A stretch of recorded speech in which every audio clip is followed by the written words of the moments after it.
Hello everyone, আসসালামু আলাইকুম। তোমরা সকলে কেমন আছো?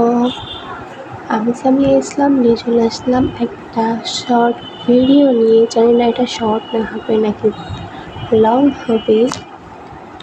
তো আজকের ভিডিওটা হবে হচ্ছে আমার উপন্যাস লেখা নিয়ে। আমি একটা নিজে উপন্যাস লিখেছি, যদিও আমার উপন্যাস লেখা নিয়ে কোনো অভিজ্ঞতা নেই, ফার্স্ট টাইম লিখেছি। ভুল হলে তোমরা একটু ক্ষমা দৃষ্টিতে দেখো। তো চলো আমি উপন্যাসটা পড়ি, তোমরা শোনো। So let's go. পর্ব 1। তখন 2025 সাল। আনিশা, তাইবা, দীপান্বিতা এরা ছিল 3 বান্ধবী। এরা একই সাথে স্কুলে পড়তো।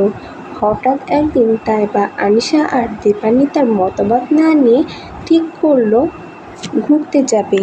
দীপান্বিতা রাজি থাকলেও আনিশা একটু দ্বিধাবোধ করলো। তবু আনিশা রাজি হলো। এরা স্কুল পালিয়ে ঘুরতে গেল। স্কুল পালানোটা আনিশার একটু পছন্দ ছিল না এবং সে কখনো এমন করেও নি। আনিশা এই গল্পের নায়িকা। কিন্তু এটা আমি গল্প লিখেছি নাকি কোনো একটা নাটক টাইপের নাকি গল্প, এটা আমি নিজেও জানি না। আচ্ছা, তাইবা আনিশা দীপান্বিতা যে স্থানে ঘুরতে গিয়েছিল ওই স্থানে 4-5 জন ছেলে ছিল। স্থানটা একটা পার্ক। ছেলেরা তাদের পেছন পেছন ঘুরছিল। হঠাৎ রাকিব নামের একজন ছেলে দীপান্বিতাকে প্রপোজ করলো। তারপর আনিশা আর তাইবা 2 জন ঘোরাঘুরি করছিল।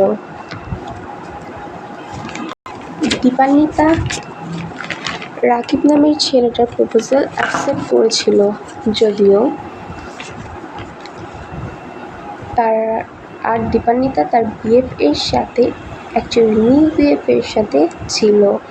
তারপর হঠাৎ করে তাইবাকে কি যেন ডাক দিল পেছন থেকে। কণ্ঠটা ছিল একটা ছেলের। তাইবা কিছু না ভেবে ছেলেটার হাত ধরলো আর আনিশাকে বলল, এটা আমার বিএফ। তারপর তাইবাও তার সাথে স্বার্থপরের মতো আনিশাকে একা রেখে চলে গেল ওর বিএফ এর সাথে ঘুরতে। পুরো পার্কটা তারা ঘোরাঘুরি করলো অনেকক্ষণ ধরে। পর্ব 2। আনিশা একা একা পুকুরের পাড়ে বসেছিল। সে জানতো না যে একটা ছেলে তাকে এক নজরে দেখে যাচ্ছে। ছেলেটার নাম ছিল তামিম। আনিশার চোখ হঠাৎ তামিম নামের ছেলেটার দিকে পড়লে সে লজ্জা পেয়ে যায়, কারণ ছেলেটা তার দিকে এক নজরে তাকিয়েছিল। সে যেন চোখ ফেরাতে পারছে না এমন অবস্থা। কিছু সময় এইভাবেই পার হয়ে গেল। তারপর তাইবা ও তার বিএফ আসলো। তাইবাকে আনিশা বলল, আমার একা থাকতে খুবই দ্বিধাবোধ হচ্ছে, তুই কোথায় গিয়েছিলি? তাইবা বলল, আমি পুরো পার্কটা আমার বিএফের সাথে ঘুরছিলাম। কি স্বার্থপর ছিল তাইবা আর দীপান্বিতা, একদম ভাবো। তামিম নামের ছেলেটার কাছে আমরা ফিরে আসি, চলো। তামিম নামের ওই ছেলেটা আনিশার দিকে এগিয়ে আসতে লাগলো এবং একটি গোলাপ ফুল নিয়ে প্রপোজ করলো। আনিশা অনেক ভালো মেয়ে, সে সবসময় এসব থেকে দূরে থাকতে চেয়েছিল, কিন্তু কেন জানি তামিম নামের ওই ছেলেটার প্রপোজাল সে গ্রহণ করলো, অ্যাকসেপ্ট করলো। তারপর তারা নিজেদের মধ্যে পরিচিত হলো। আনিশা আর তামিম, গল্পের নায়ক এবং নায়িকা। হঠাৎ দীপান্বিতা বলল, স্কুল ছুটির সময় হয়ে গেছে, আমাদের যেতে হবে। তারপর তারা নিজ নিজ বাসায় হাজির হলো। কারোর বাসায় কেউ কিছু তখন পর্যন্ত বুঝতে পারেনি। তারপর পর্ব 3। এখানে আনিশা আর তামিমকে নিয়ে মূল কাহিনী। তারপর আনিশা যখন স্কুলে যেত, মাঝে মাঝে তামিম তাকে সারপ্রাইজ সহ তাকে স্কুল থেকে নিয়ে আসার জন্য যেত। আনিশা অনেক খুশি হতো। তারা প্রতিদিন মোবাইল কথা বলতো, হোয়াটসঅ্যাপ এ, SMS এ। তামিম সবসময় আনিশাকে বলতো সে তাকে প্রচুর ভালোবাসে। আনিশাও তাকে অনেক ভালোবাসতো, বেশি পছন্দ করতো, অনেক বেশি লাইক করতো, কিন্তু মুখে কখনো স্বীকার করতো না। এভাবে 5 মাস কেটে গেল। দেখতে দেখতে আনিশা অনেক খুশি ছিল, কিন্তু মাঝে মাঝে তামিম আনিশার সাথে অনেক দিন কথা বলতো না। আনিশা এটাকে খুব একটা গুরুত্ব দিত না, কেননা সে যে তামিমকে বড্ড ভালোবাসে। আর কিছু জিজ্ঞাসা করলে যদি তামিম তাকে ছেড়ে চলে যায়, তামিম তার জীবনে আসার আগেও ও পরে আনিশা অনেক প্রপোজাল পেয়েছে, কিন্তু কখনো কাউকে গুরুত্ব দেয়নি সে। তামিম তার জীবনে আসার আগে আনিশার একটা ক্রাশ ছিল, তার নাম আমরা পরে জানতে পারবো। আনিশাকে সে মনে মনে পছন্দ করত, কিন্তু কখনো বলেনি, বলবে ভেবেছিল। এখন সে বলবে কি না আমরা পরে হয়তো বা জানতে পারবো। আনিশার ক্রাশের নাম হলো নাইম, কিন্তু আনিশা তাকে একজন আইডল ভাবত। আনিশার ফুটবল এর প্রতি অনেক আগ্রহ ছিল, সে একজন ফুটবলার হতে চেয়েছিল। নাইম প্রায় সব ধরনের খেলা অনেক ভালো পারত, বিশেষ করে ফুটবল আর র্যাকেট, ব্যাডমিন্টন, যার মধ্যে একটা ছিল আনিশার প্রিয়।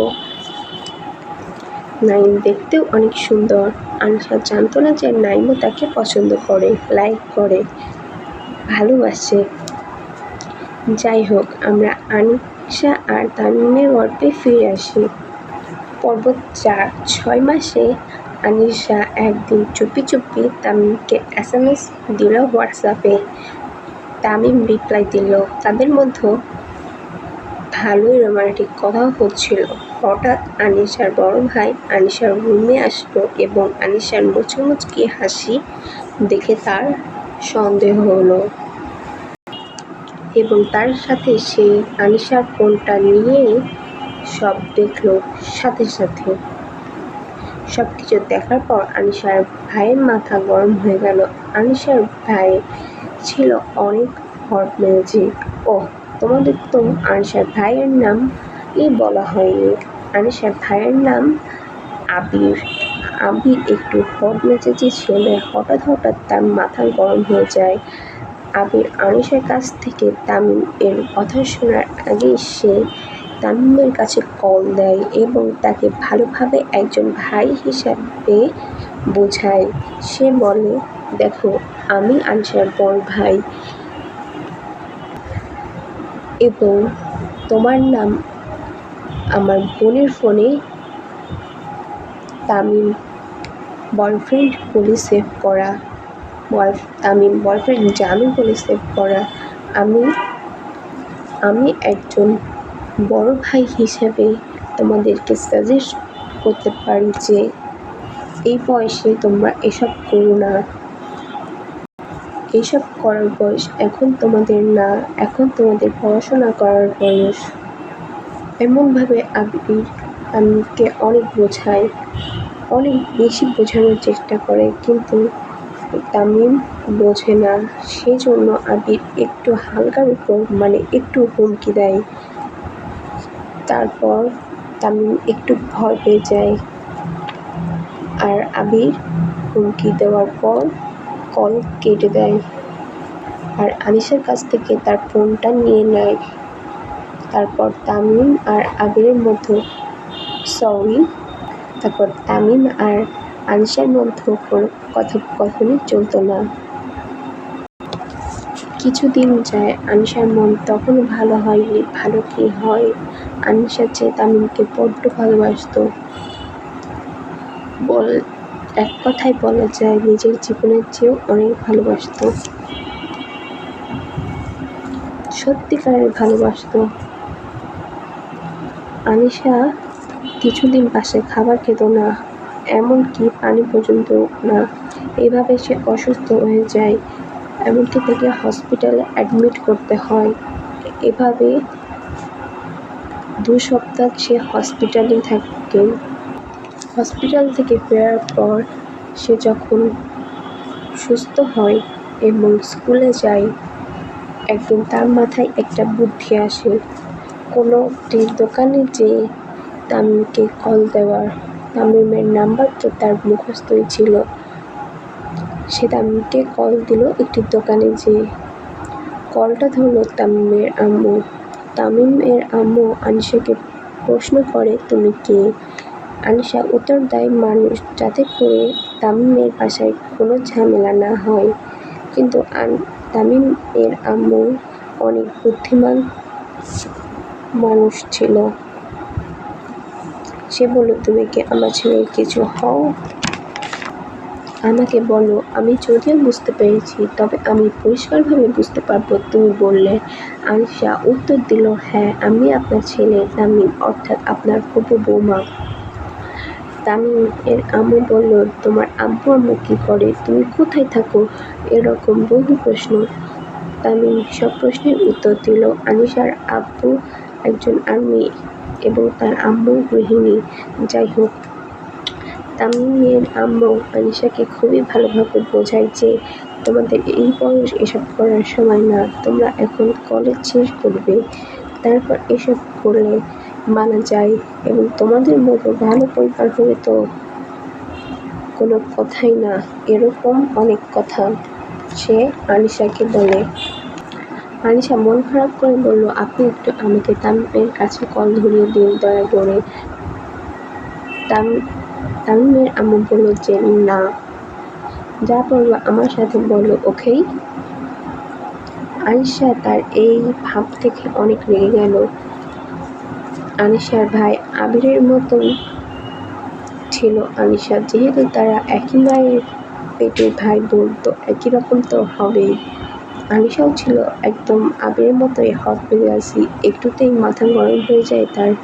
যদিও সে তামিমকে ভীষণ ভালোবাসে, তার চোখে তখনও ছিল পানি। সে বলল, থাক, লাগবে না, আপনি শুধু ওরে বললেন, আমি কখনো ওরে ঠকাইনি, আর ও ঠকিয়েছে এমনও না। আর বাকি কিছু কথা আমি বলতে চাই না। তখনই তামিম তার বাসায় উপস্থিত হয় এবং আনিশা বাকি কিছু বলতে চাই না এই কথাটা শুনে ফেললে, আর দেখে তার সন্দেহ। সে যাকে সত্যিকারের ভালোবাসে সে তো আর ভালোবাসার মানুষকে কণ্ঠ বুঝতে পারবে। তারপর আবার আনিশার কান্না কান্না কণ্ঠ ছিল, তারপরেও সে আনিশার কণ্ঠ বুঝতে পেরেছিল। ছিল চোখে টলমলে পানি। তামিম তার আম্মুর কাছ থেকে ফোন নিল অনেক জোর করে এবং আনিশাকে বলল, বলো, তুমি আমার সাথে কথা বলো, তোমার কি হয়েছে? দেখো, আমি তো এখন ভালোই আছি। তামিম আনিশাকে এই কথাটা তাকে ভুলে যাওয়ার জন্য বলেছিল। সে অনেক কষ্টেই এই কথাটা বলেছিল আনিশাকে। যাই হোক, আনিশা বলল, আমার তো কিছু হয়নি ছন্দ, কিছু হয়নি। এইসব কোন কথায় অনেক কিছু লুকিয়ে থাকে, কখনো রাগ, কখনো অভিমান, কখনো হাজারো কষ্ট, কখনো ভালোবাসা, আবার কিছু না বলতে পারা কথা। এবার গল্পে আসি। আনিশা বলল, তুমি ভালো থাকলে আমিও ভালো থাকবো। তোমার কণ্ঠটা শুনে অনেক খুশি হলাম। আনিশা ছিল অনেক রাগী মেয়ে। তামিমের আম্মু একটু ভাব নিয়ে কথা বলায় আনিশা ঠিক করলো যে সে আর তামিমকে কল বা SMS দিবে না, তাকে কোনো রকম বিরক্ত করবে না। এখানেই বলে রাখা ভালো, তামিমের আম্মুর হার্টের সমস্যা। সো গাইস, পর্ব 5 আমি এর পরের ভিডিওতে দিব ইনশাআল্লাহ। তোমরা নেক্সট পর্ব দেখতে হলে কমেন্টে জানাও। এই ভিডিওতে ছিল 4টা পর্ব, আর আমি 4টা পর্বই কিন্তু বলেছি, উল্লেখ করেছি পর্ব 1, পর্ব 2, পর্ব 3। তো আজকের ভিডিও ছিল এ পর্যন্ত। তোমরা ভালো থেকো, সুস্থ থেকো, আল্লাহ হাফেজ।